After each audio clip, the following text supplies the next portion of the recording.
it's wonderful to have you back. I didn't realize until we were in contact. I knew it had been a while, but it actually has been since 2019 when we last hosted you in Houston for the book, one of the books Jahan mentioned, The Empty Throne.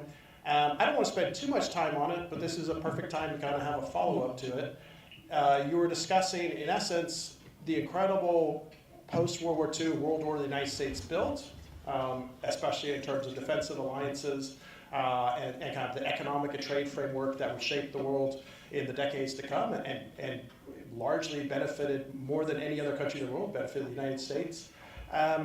Maybe you can just kind of give a very brief follow-up to your book, and just before we get into kind of the topics of today, obviously we'll discuss Iran and Israel, China and Russia, but maybe could you just explain the core importance of some of those key defensive treaties, especially NATO, especially our mutual defense agreements with Japan, mutual defense agreement with South Korea, and then on the economic side, the incredible trade framework the United States built. You think about GATT, which becomes the WTO, NAFTA, all of that kind of huge global network that was built and led by the United States, and where are we now? Very easy question. Okay. Yes. I will answer your very easy question, but first let me just say thank you, Ryan, for having me here, and I want to thank everybody for turning out tonight. You asked a big question. I guess let me just begin by outlining the logic, the basic logic that guided the founding generation. I'm thinking of FDR and Harry Truman, Dean Acheson, George C. Marshall. They confronted a problem, and the problem they confronted was the world had experienced not one but two wars of great devastation. What was needed to prevent that from happening again?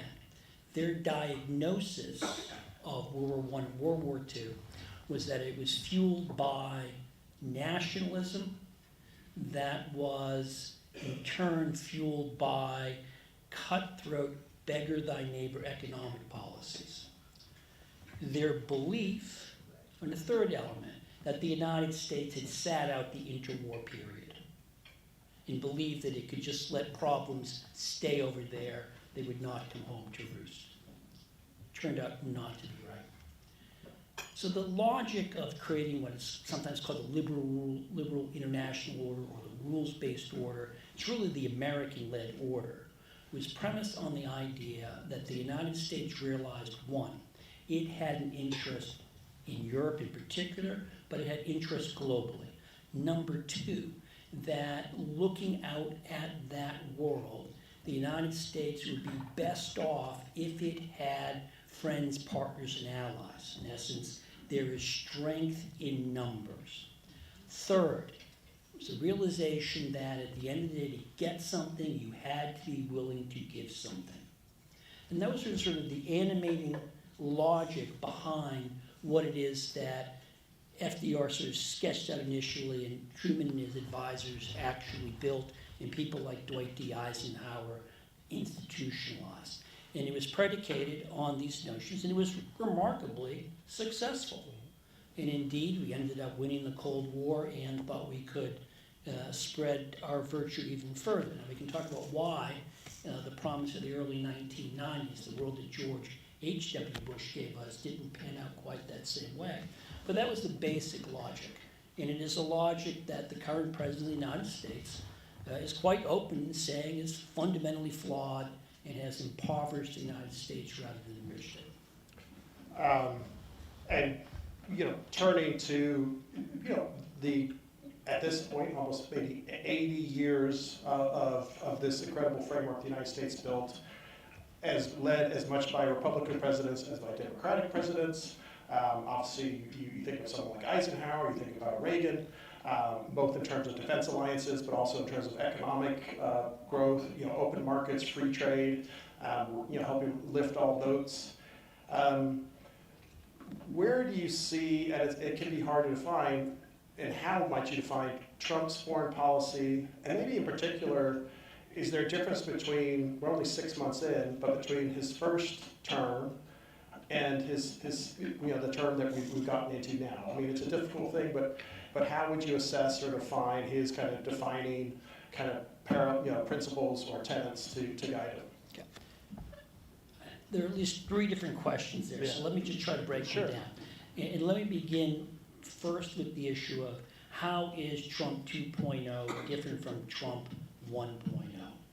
And I would say it's different for two reasons. One, when Donald Trump won the presidency in November 2016, he was unprepared to be president. Not only had he never served in the military, worked in a large organization, or held a government position, he did not anticipate winning.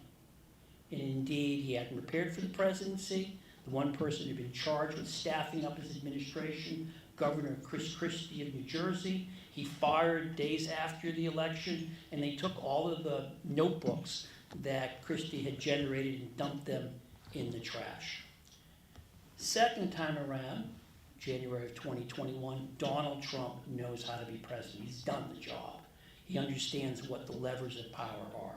Second difference, when Trump became president back in January of 2017, he staffed himself with people who were recommended to him by others. People that he saw, as he often described them, as looking like a Secretary of Defense, looking like a Secretary of State. For example, Jim Mattis, former four-star Marine Corps general who became Secretary of Defense.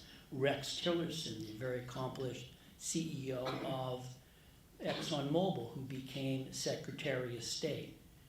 It turned out, though, that Donald Trump had picked a cabinet his first time around full of people who saw the world in a fundamentally different way than he did.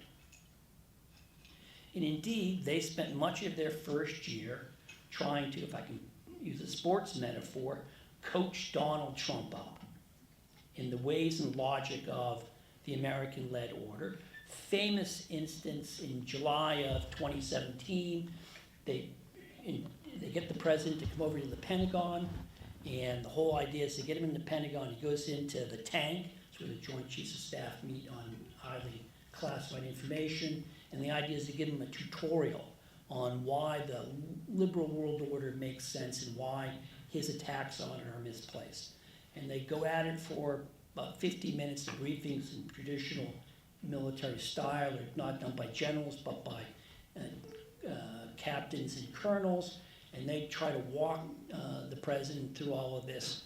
After the 50-minute point, he's tired of being a polite student. He basically says, I don't believe any of this. And that's when Rex Tillerson uttered what was career-killing for him as a Secretary of State, famous quote, that the president is there's an adjective, moron, that would come back to haunt him.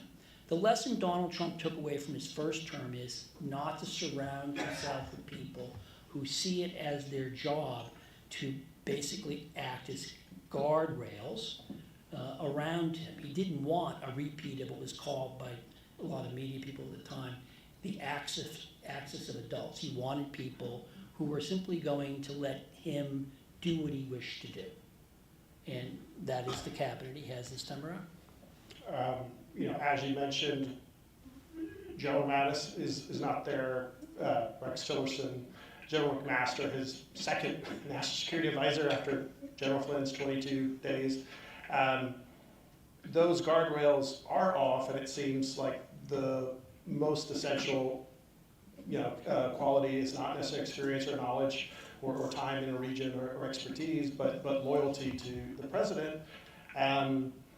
How do you think that is or has already maybe impacted his kind of consistency or kind of foreign policy today? Well, I think we're seeing the consequences of his staffing choices play out right in front of us, which is the president is a person who, while he has strong convictions, can often change what those convictions are. And just flag two instances in the last week. One was that he had authorized his staff to go out and do a thorough roundup of people who aren't in the country legally. And then the Secretary of Agriculture came and said, this is creating real problems in the agriculture sector, Mr. President, there are not enough people working on the farms to pick the crops and milk the cows and what have you. So the president on Friday issued a notice saying that we weren't going to go after it because there were a lot of people in the country that we needed, and we're going to focus on criminals. And then I think it was this morning that reversal got reversed itself. And we're seeing it now play out, and I assume we're going to get to this in terms of the policy toward Iran, where the president, you may recall, was in Saudi Arabia earlier this year, gave a speech denouncing military interventions in the Middle East, indicating that they don't work. He wasn't going to do it. By all accounts, he was opposed to the ideas advanced by the Israelis to use military force against Iran. But again, if news reports are to be believed, and some of the president's own social media posts, once he saw that the initial wave of the Israeli attacks were going well, all of a sudden he was on the other side of the fence. And I got to see a briefing today by the State Department spokesperson, who was asked to explain what U.S. policy was, and she was left simply saying that you should just read the president's tweets because the president is the one making the decisions here. And again, I think that just signals just a very different process. I mean, we can argue whether it's going to work or not. Time will tell, as they say. But in terms of the processes by which the U.S. government traditionally made decisions, we're not following that. I mean, whether you're talking about the NSC staff under Zbigniew Brzezinski and Jimmy Carter, or the NSC staff under Brent Scowcroft and George H.W. Bush, generally speaking, you had a very systematic policy to review positions, options, to get information before the president. That is not how this administration works at all. And you mentioned Iran, Israel. I want to turn to that next, but in terms of the president's approach to especially defense policy going forward, people like to use the term soft power, hard power. Soft power, that's the carrot to encourage somebody to do something. Hard power is the stick to basically dissuade or punish somebody if they do something. Smart power is maybe the combination of the two. So it's understandable if people aren't surprised on the soft power side, basically eliminating USAID, U.S. development funding, proposed large cuts to the State Department. But on the hard power side, not surprisingly, proposed huge military and defense budgets up to probably close to around $1 trillion. But how do you square the circle that you are, as a president, you want to increase the military capability of the United States, but at the same time, those essential core allies who would fight with you and are obligated to fight with you if things went south with the Russians with regards to NATO, if things went south with China with regards to South Korea, Japan, or even supporting Ukraine, who is currently punching the second largest potentially military in the world in the face and doing a large part of your defense need for you now. How do you square those two kind of seemingly opposite perspectives? Well, in terms of wanting to build up and strengthen the U.S. military at the same time, not basically be a confident partner of your key military allies. Well, I think that takes us back to how Donald Trump sees the world. And in terms of rejecting the American-led order or the rules-based order, Donald Trump he's been arguing this since he took out a full-page ad in the New York Times back in September of 1987, that America's friends, partners, and allies take advantage of the United States, that they're bleeding us dry. They ride on our coattails in terms of security, and then they steal our jobs. And from the president's point of view, soft power is unworkable, doesn't bring anything to you, and that the world's really about hard power.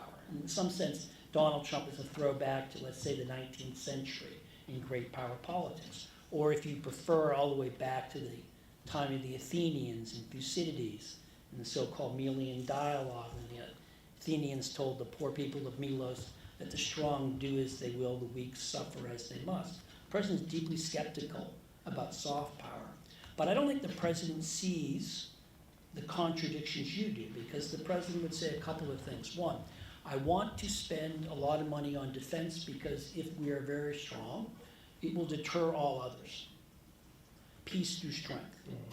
But the second thing is that for Donald Trump, he looks at, and historically has looked at, America's friends, partners, and allies. In essence, it's entangling us in disputes and conflicts that aren't our own, and that we would be better off not being engaged in that way. And that was the sort of the throughput of that speech I mentioned that he gave, I believe back in March when he was in Saudi Arabia, right? Again, he campaigned, not once but twice, 3 times actually, in terms of the wars that he'd been bequeathed by his predecessors. And the president, in many of his comments, particularly about Taiwan, has signaled that he has no interest in the United States intervening. The interesting and perhaps contradictory thing is, what I just said would have got a lot more nods if I had said it last Tuesday night rather than this Tuesday night, because now he seems to be talking as if he didn't hear anything he said for the last at least 8 years, maybe 40 years, and is contemplating doing something. Now, I don't know what that is or whether he'll do it, but it is remarkable in terms of, I guess I'll call it the flexibility of his approach to the issue. And obviously in terms of supporting an alliance, especially in terms of huge, massive military support, Israel is in a lot of ways is a great exception for Trump. And to be fair, to be honest, Biden similarly gave massive amounts. There was a little bit of pause here and there, but in terms of weapons and weapon systems being delivered to Israel, what has happened over these last few days? What's your take on it? And I think Trump maybe hasn't decided yet what he is or is not willing to do. But I suppose, how do you see these kind of very tense, difficult days in the Middle East shaking out in the next few weeks in terms of Trump's perspective? Well, where I would begin is by noting that a week ago it wasn't obvious that Donald Trump would be willing to stand by Israel through thick and thin.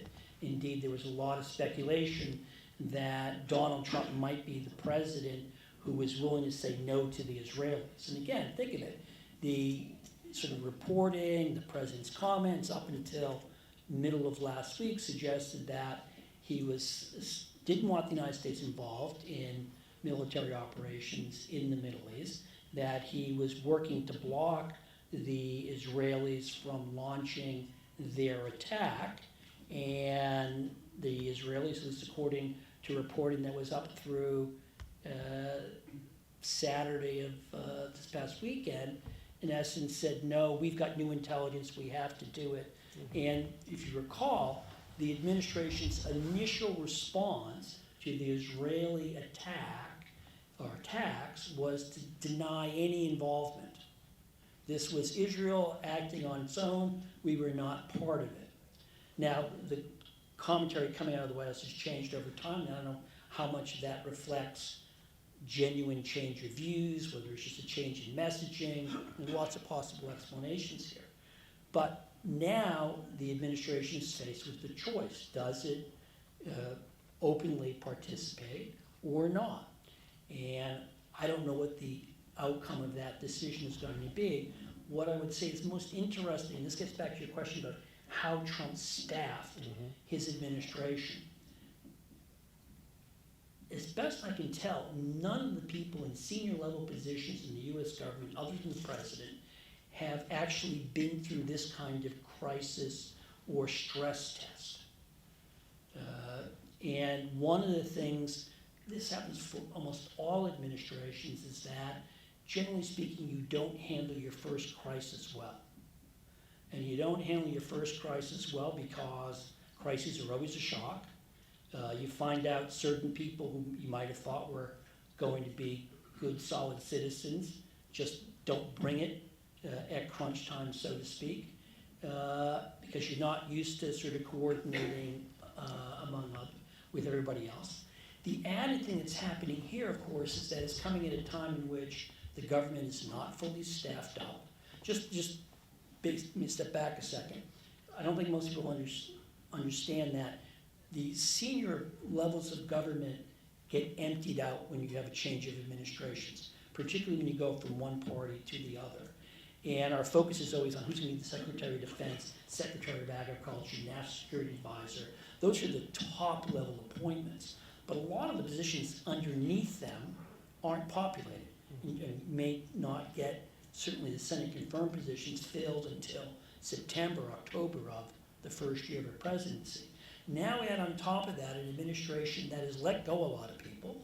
The State Department is in the middle of a massive reorganization that has most people standing around the water cooler planning with their friends what they're going to do next because they're afraid they're not going to be around.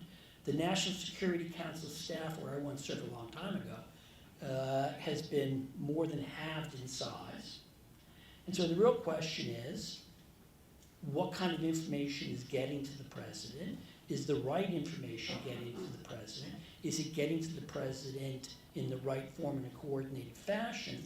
And this is for a president who is famous for his resistance to getting briefed on anything. You've probably seen the stories that Tulsi Gabbard is thinking of bringing in Fox News, the Director of National Intelligence, to prepare briefings that might be able to appeal to the president. So we don't know what's going to come out of all of this. And again, this gets you back to your advisors, not just a lack of experience, but also the question of, do these advisors, are they people who will tell the President of the United States something he does not want to hear? And I don't know the answer to that. And you never know in any administration. This would not be the first administration that could fall prey because advisors tell the President what they think he wants to hear rather than what he needs to know. But again, we're on really sort of different terrain than we were just a week ago. As you noted, the Israelis, I think, perhaps understandably felt this was the best, most beneficial timing in decades. They suffered and been under the shadow of an enormous threat from Iran that is closer and closer to breakout for a nuclear warhead and delivery systems.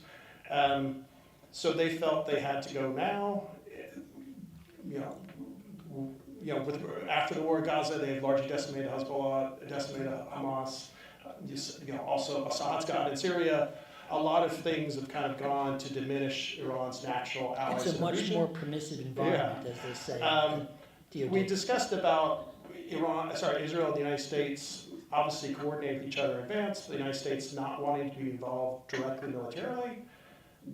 At what point or how do you think the United States could or would actually get directly involved, especially in terms of what Israel does not have, are these massive bunker busting bombs, the bombs, the massive ordnance payload or whatever it's called, to hit the deepest sites, nuclear sites.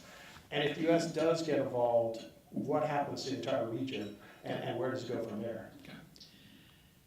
Well, let me begin by saying that the Israelis have said repeatedly since last Friday that the decision to attack Iran was motivated by new intelligence that showed that the Iranians had made a breakthrough on the nuclear weapons front and that the window was closing. Now, I will also say that, again, according to news reports, the American intelligence community found the evidence the Israelis shared with the United States to be unpersuasive. Now, I do not know whether new evidence was the reason why the Prime Minister ordered the attacks. I do not know whether the American intelligence community gave an adequate hearing to the information, drew the right conclusion or not. The first draft of history is a rough draft, and it's often an incomplete draft. So there's lots of information that we don't know. What does appear to be the case is that for some time, the United States has been providing some kind of intelligence support to these operations. No one knows exactly what that is, and I'm quite honest, glad we don't know what it is, because intelligence being what it is. I think the question for the president right now, where he's being pushed by the Israelis or asked by the Israelis, is to do precisely what you said, which is to break out the GBU 57, 30,000 ton bomb that can only be flown by B-52s, and drop it on Fordo. This is the enrichment facility the Iranians have, and it's deep underground. Now, I'm not a munitions person, so take this for what it's worth, but at least my understanding is, from talking to military people, that with the massive ordnance being dropped, it's not a matter of just dropping one bomb. You would actually make a succession of runs and drop one on top of another because of how deep the bomb, the enrichment facility is. Now, if you could do that and if you could make it work, you could certainly deeply disrupt the Iranian nuclear facility, nuclear program, for whatever purposes they might have, and it would take them years, perhaps decades, to reconstitute. It's not at all obvious, though, that that's the goal that the Israelis are after. Certainly some of what they have said is that they're interested, it's been suggested, or inferred that they're interested in regime change, that they're hoping that by showing that the Ayatollahs can't protect the country, that this will foment an uprising and the Islamic Republic will be swept from the scene. Could it happen? Perhaps. Is it likely to happen? Probably not. Will it necessarily bring good things in its wake? Not necessarily. And again, I think, when I turn TV on and I watch people on cable news channels getting all excited and making definitive pronouncements a couple of days into a military operation in which none of them have access to any classified intelligence, I always get a little bit nervous. And I'm reminded of March 8, 1965, when the first U.S. Marines, combat Marines, showed up in South Vietnam, and they were greeted with garlands by the people of Da Nang. And if you read the news coverage back then, it was all optimistic about what great things the United States was going to do in South Vietnam. We all know what happened there. I'm also reminded of the speech that George W. Bush gave on May 1, 2003 about mission accomplished. So I think we sort of have to adjust our attitude. This is the first step in a longer story, which might have a great outcome, or it might have a terrible outcome. And then just kind of follow up, if the United States was to get involved directly militarily, how does that impact our kind of allies and players in the region? And the Russians obviously are preoccupied to a large degree at the time now, but not completely. How might it be seen in Russia, and especially in China? Well, I'll just say right now there appears to be a debate within the Defense Department about if you're going to aid the Israelis, to what extent do you aid the Israelis? And you have to understand, within the Defense Department, within the MAGA movement, there is an element which has long argued that it's Asia first, that the United States should be focused on the challenge presented by China. And I know there are a number of people in the United States military and in the intelligence community that are convinced that China is likely to move on Taiwan within the next several years. And their argument, their belief is that we're behind and that we can't afford to be invested in Ukraine, in the Middle East. We need to, in essence, husband our resources for a potential confrontation. And hopefully by husbanding our resources, deter and prevent that conflict from happening. There are others, of course, who would argue that if you want to deter the Chinese, you have to be willing to show that you're going to stand up for your friends, partners, and allies. And that's the clearest signal that you can send. That's why a number of people are critical of the president, because he hasn't been a supporter of Ukraine, because he's blamed the victim for Russian aggression.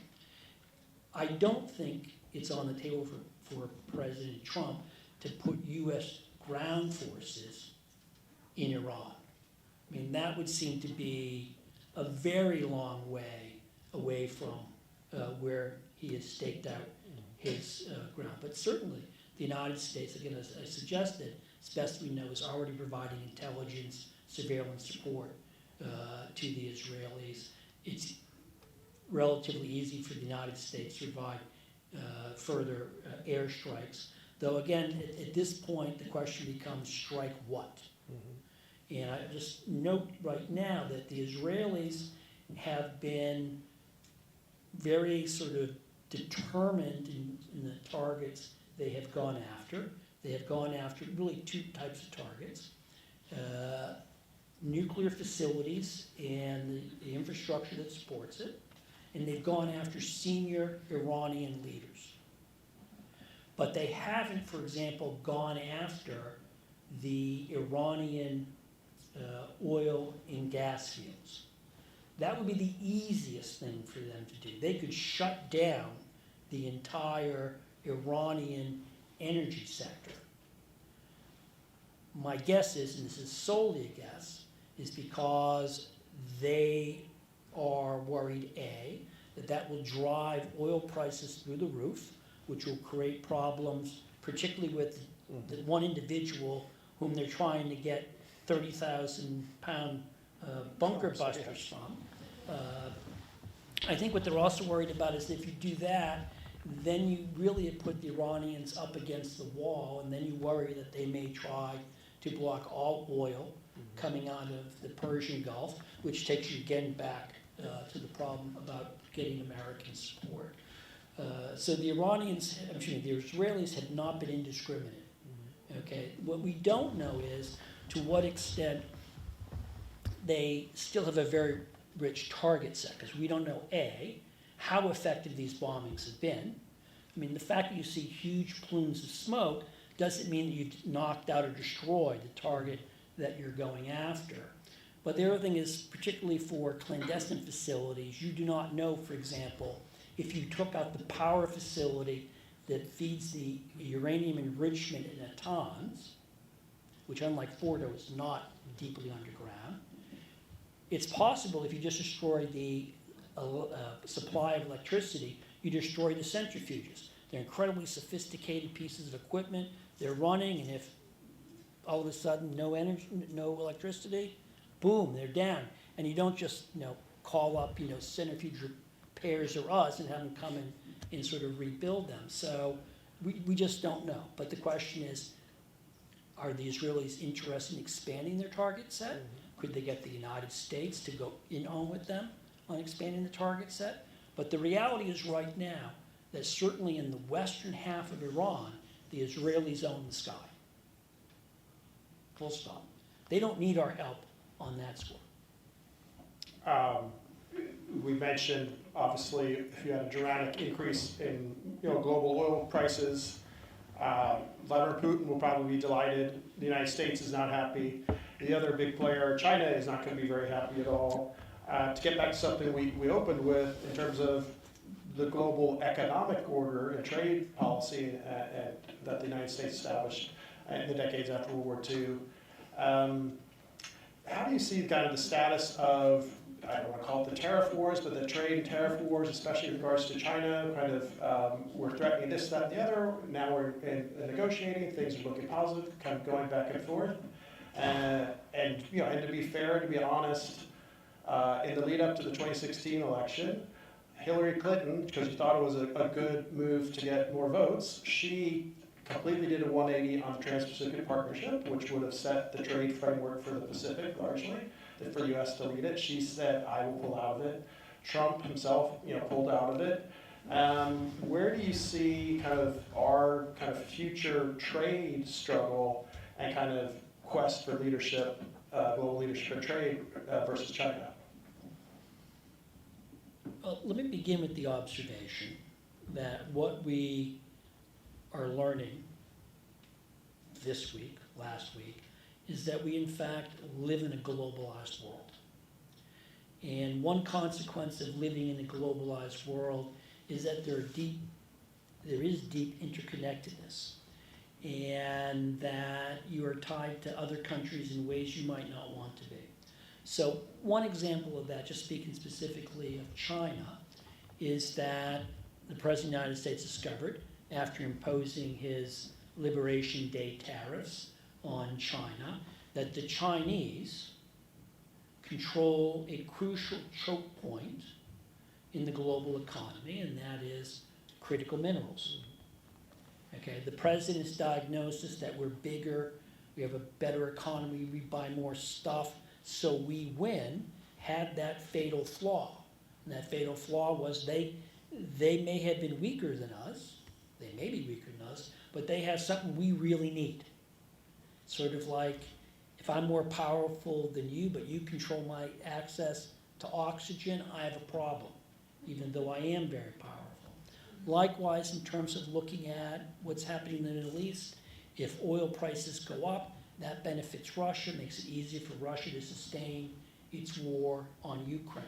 Because it was only 3 weeks ago that analysts were not worrying, but predicting that the Kremlin was going to get squeezed because oil prices had fallen in the wake of tariffs, because of fears of a global recession, and that was going to hurt Russia in a way Donald Trump wouldn't bring himself to do sort of directly.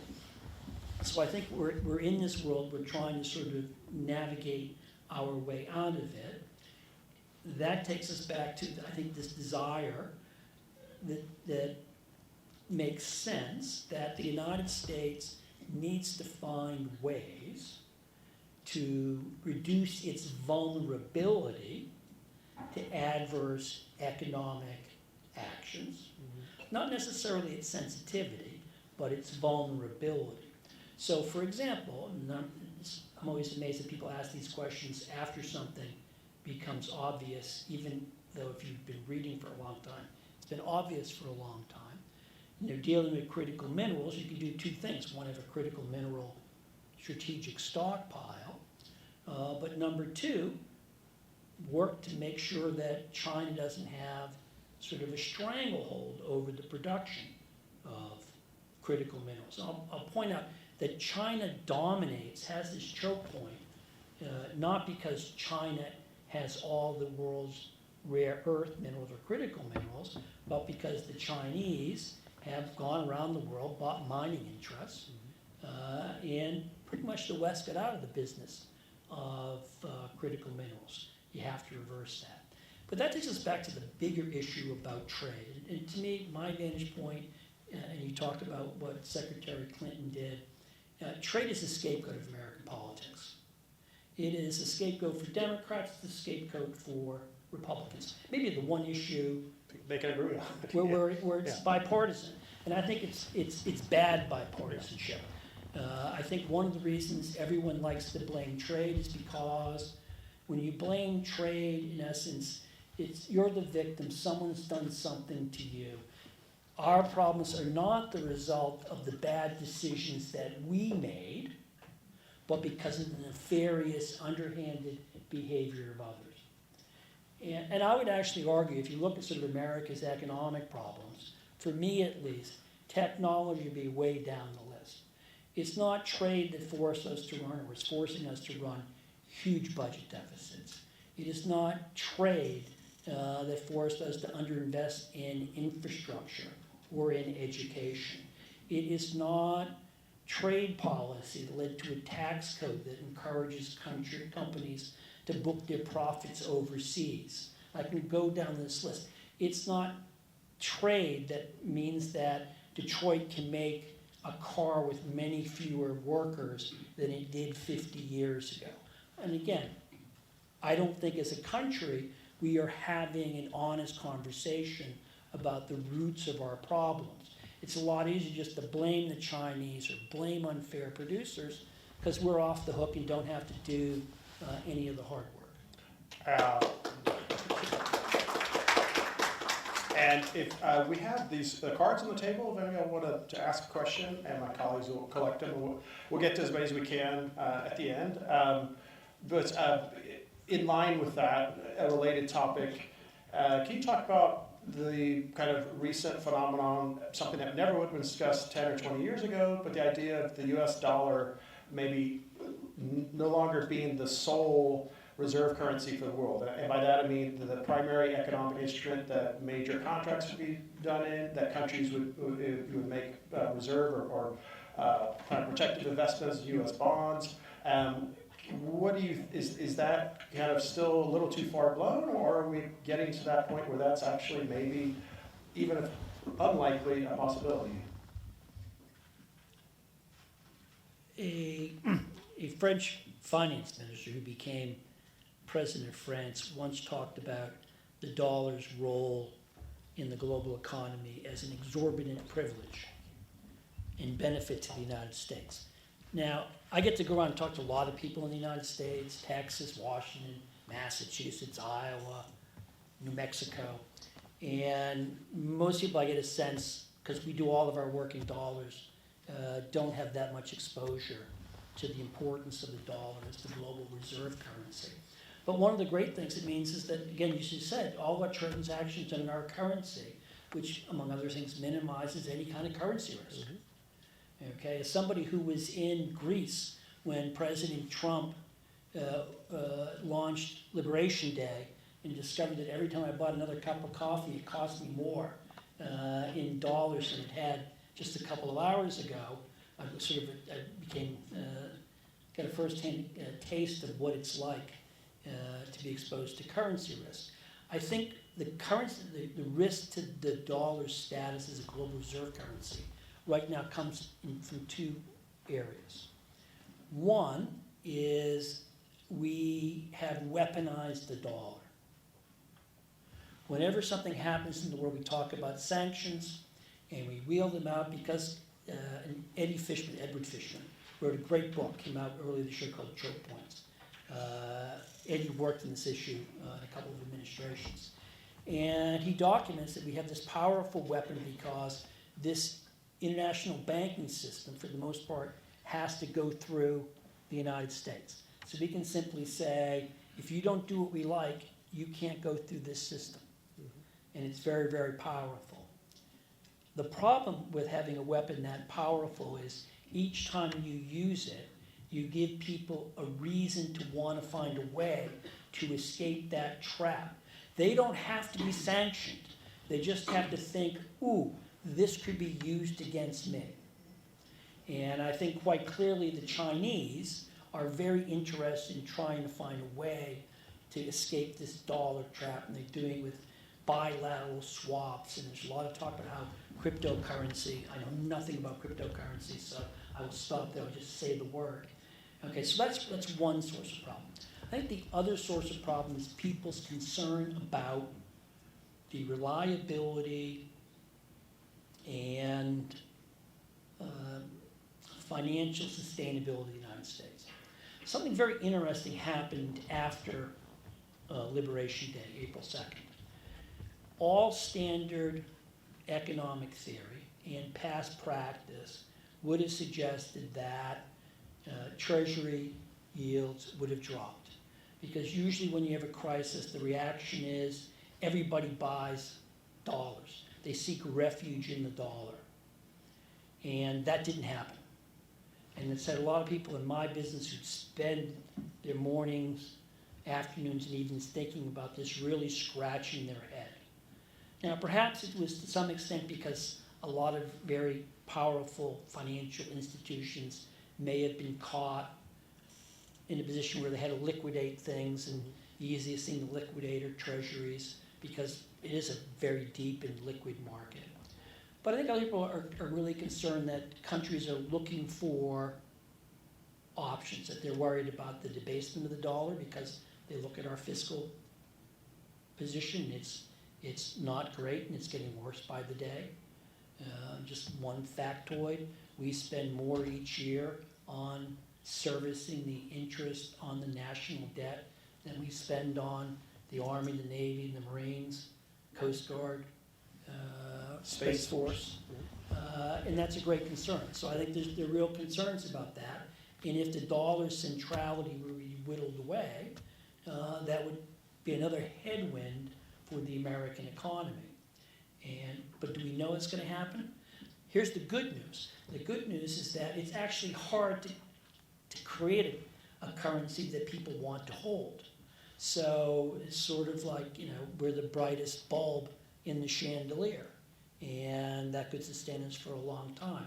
But I think the fear many people have is that this will be something where, in hindsight, it'll be clear the sort of the power of the dollar declines slowly and then rapidly. And just one last question to kind of bring it full circle back to kind of the overall premise of U.S. global leadership, what is or is not happening. And then I want to get to some of the audience questions.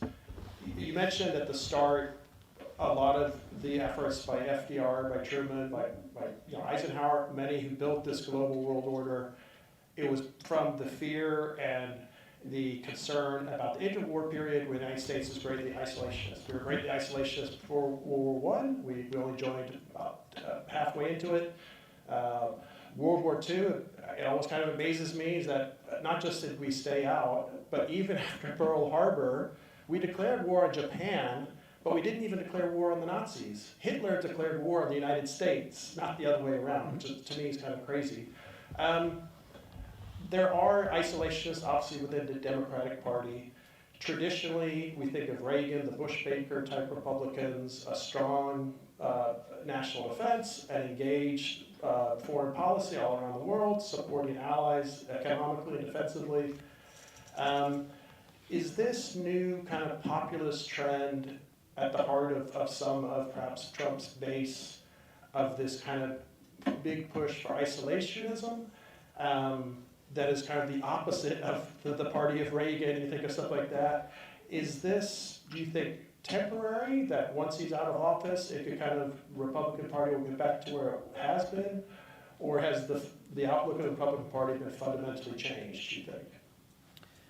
Let me begin by saying I'm not a big fan of the term isolationism. Perhaps it's because I taught college for a number of years, and students find it very confusing. What does isolationism mean? Because you always had to come with all kinds of caveats. But we wanted to trade with people, so how is that isolationism? We sent missionaries abroad, so how is that isolationism? I think that the term I favor is sort of non-interventionism. People who are deeply skeptical of the use of military power. And I think we have to be honest, it is a reasonable reaction for Americans to look at the last quarter century of American foreign policy and to conclude, one, it's made a lot of mistakes, and number two, the promises that intervening militarily in other countries is going to produce big dividends was wrong. Now, some people who are older might say, yeah, Vietnam taught us that same lesson, we're very slow learners or have bad memory. Okay, so I can understand the argument or skepticism about the use of the military tool. And I do think the United States overuses military force. And perhaps it's because Americans tend to believe that problems can be solved rather than problems can only be managed. But sort of looking at it, I mean, I look at a lot of public opinion poll data, and what I will tell you is that the American public is more internationalist than it was during Ronald Reagan's first term. When you ask a question like, should the United States be engaged abroad? Discover is that the numbers are higher today under Donald Trump than they were 40 years ago. And I think it's because we have sort of two things we forget about in terms of public opinion. Polls measure what people's attitudes are, not how intensely they hold them. Second thing we tend to forget is it's not a function, not really a matter of, or it's not limited to what people think, it's what presidents affirm. And I think Donald Trump is different in the sense that he rejects, we began with, the American-led order and the practice of American foreign policy for 80 years. And he has empowered, his skepticism has empowered non-interventionist voices that pretty much would have sat on the sidelines in the past. They now dominate the debate in the Republican Party. And I'll note, if you go on X, I guess it's called now, it's awash with tweets making that case. And again, people are often in their own little information bubble, and so the president speaking to his followers, he whips them up and they reaffirm his message. I actually think the most interesting thing, Joe Biden dropped out and Kamala Harris was the Democratic nominee. What I found most striking was that she didn't appeal to the non-interventionists in her acceptance speech. She actually gave a very sort of full-throated endorsement of traditional American foreign policy. Maybe that's because my friend Phil Gordon wrote that part of the speech. But nonetheless, it was really remarkable that she tried to reach, I think where actually most Americans are. And I think where most Americans are is that they don't like radical changes. They believe there is strength in numbers. It's better to have more friends than fewer friends. And it doesn't mean we have to be a sap and have our pockets picked. That you can find that Goldilocks spot where you can both work with others and protect your own interests. And I think that's where most Americans are. Now, of course, doing that in practice is very hard because we all understand what political currents there are and how people get pulled from one thing to another. Because we're short on time, I'm just going to put these. We have a lot of great questions. Want to go lightning round? Sure. Well, it doesn't have to be lightning round, but these are. I'm grouping them together in kind of similar groups. And in a follow-up to your trade discussion, it's fine. Some people put their name. That's fine if you don't. But someone wrote, when do you think the tariff confusion and impacts can be resolved? And do you think the administration can learn the previous lessons of protectionism? And Faith related to asks, what about are we ourselves to blame if, with regards to trade, kind of excessive dependence, I suppose, upon foreign imports and stuff? In terms of how the tariff thing is going to play out, I don't know. I don't think anyone knows because there are two wild cards here. Three wild cards. Wild card number one is the President of the United States. And that's because the President of the United States has articulated several different non-compatible rationales for the tariffs. One is to raise revenue. Another is to force manufacturers to come back to the United States. A third is to get other countries to do what we want. Those are all different things. You can't raise tariffs to replace lost income taxes and then give away those tariffs in a trade deal. So, and I don't know. Second wild card is that it's not at all clear the president has the constitutional authority to impose these tariffs. I won't bore you with the background of that. It's being litigated. The Court of International Trade found against them. Appeals Court said, put on hold for now. We want to do a deeper dive, but there's that. The third thing is what other countries do, because the president describes this as trade talks or trade negotiations. They may be talks, but they don't seem to be negotiations in any reasonable or standard sense of the word. And what's happening is that the administration is essentially saying, come to us with your offer, and we'll tell you whether it's good enough. There's no give and get, which is typical of trade. And I'll just tell you, recently a very senior delegation came from Japan. They met with their counterparts from the administration. The Japanese began discussing what they were willing to do. And then the American representatives spent the bulk of the meeting arguing among themselves over what it is the United States could do. That is not a recipe for having success in any negotiations on any topic with anybody. Just one quick question on something we didn't have time to get to in the conversation, and then we have 4 questions that I'll put together because they're all relatively similar and a great way to conclude. But Andy asks, per his opening remarks at the G7, Trump seems to have a great need to be Putin's friend. Why do you think that is? And maybe, very quickly, your kind of outlook for the Ukraine war, the U.S. Willingness to back the Ukrainians or not. Andy, I do not know why the president bends over backwards to avoid offending the president of Russia, why he insists on criticizing Ukraine, which are the victims of aggression. in terms of the war, here's the big question going forward is, will the President of the United States at any point stop U.S. support for Ukraine or prevent our European allies from providing support to Ukraine?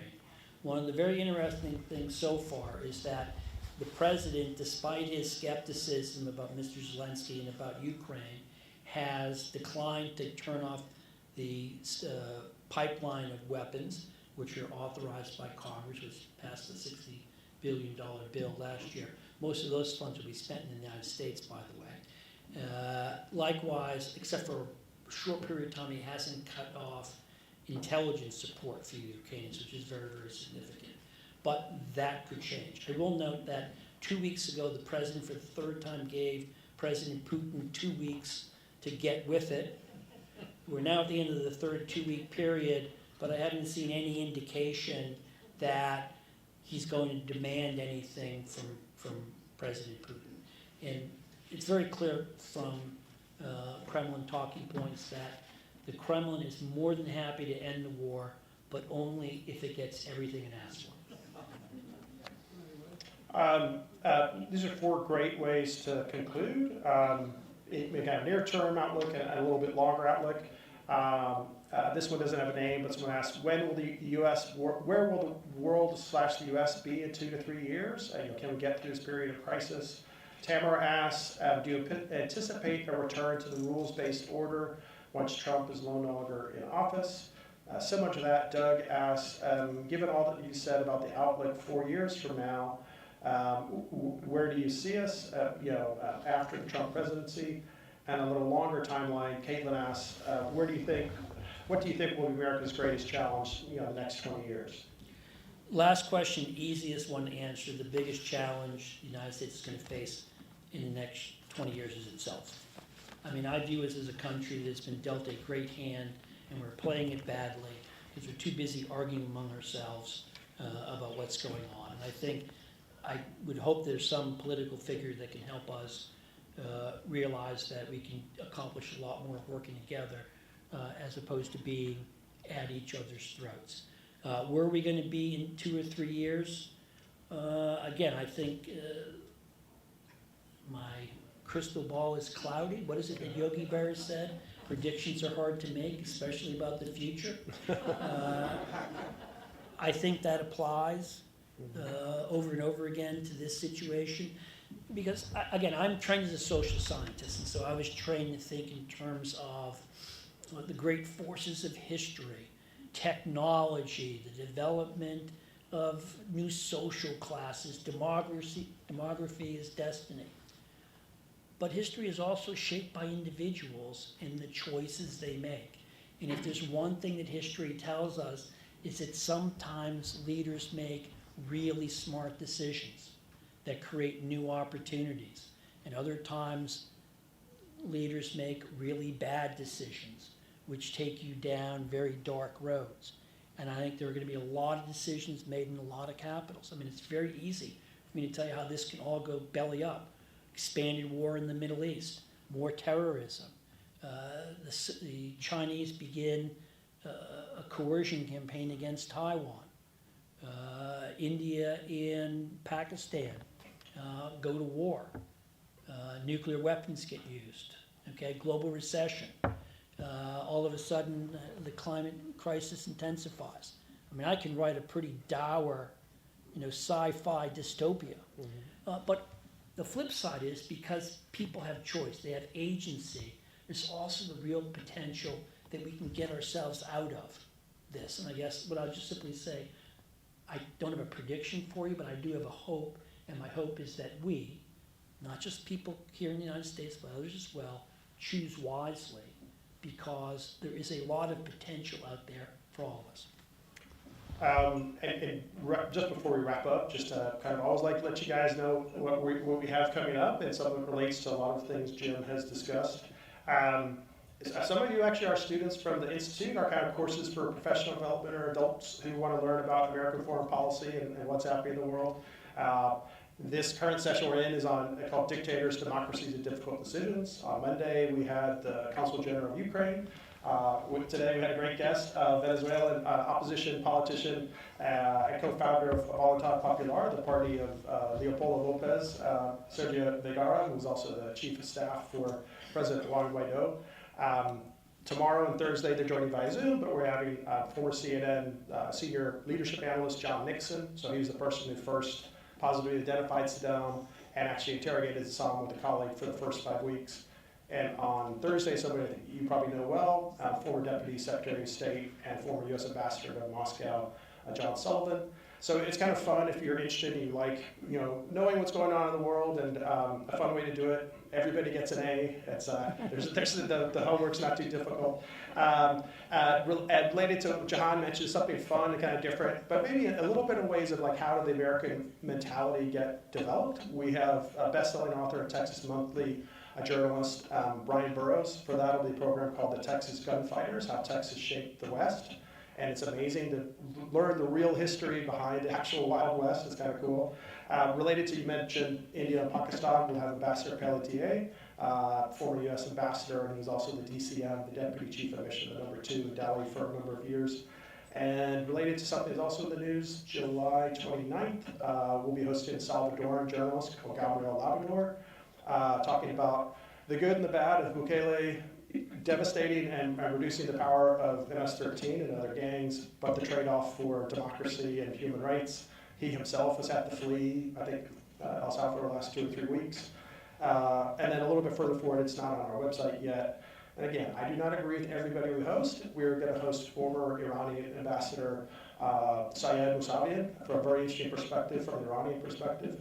He was a former Iranian ambassador to Germany, and he's also an Iranian former spokesperson for nuclear negotiations a good number of years ago, before he got on the wrong side of President Ahmadinejad. So it's kind of this way, and then the even more kind of radical governments. And then lastly, someone you might know from the news or a lot of briefings in the last few years, Admiral Jim Kirby, a longtime spokesperson for the Pentagon, and also the NSC. He'll be joining us September 25th, I think. So please join us at any of those and all of those. If you have any questions, ask myself or Jahan or Maria or any of our great interns who are here. And most importantly, will you all please join me in thanking Jim Lindsay. It was excellent. Thank you. Thank you so much.